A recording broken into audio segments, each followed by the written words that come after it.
Değerli izleyiciler,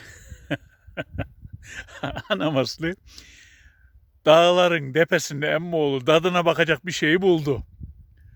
Buldu da emmoğlu burası neresi diyeceğiniz. Motorla emmoğlu karşıdan geldim. Motorla bak şurada.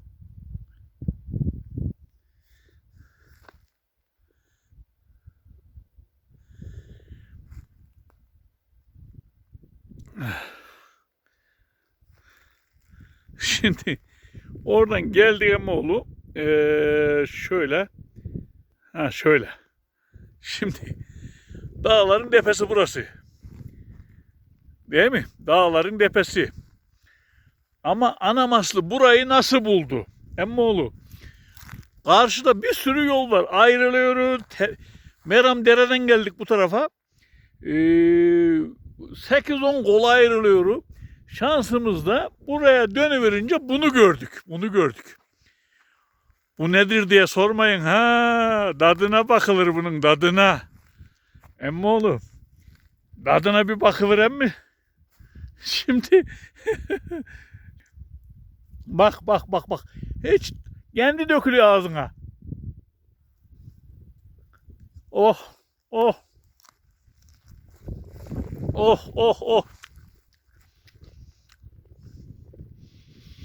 Tadı iyi emmol, tadı iyi.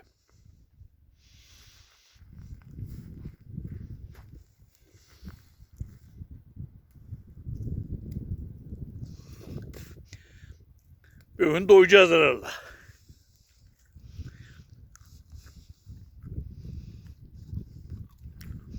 Oh. Alıp dalıyoruz. Oh. Ama oğlum doğada yetişen bitkilerin meyveleri hakikaten lezzetli oluyor. Yani bu lezzeti tatmanın tek yolu bana takılmak. Oh.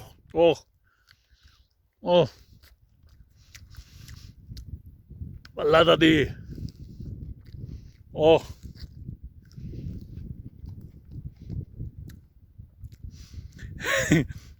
Neyse bu kadarlık olsun. Ben şöyle yaklaştırayım da bir güzel bir kare çıksın.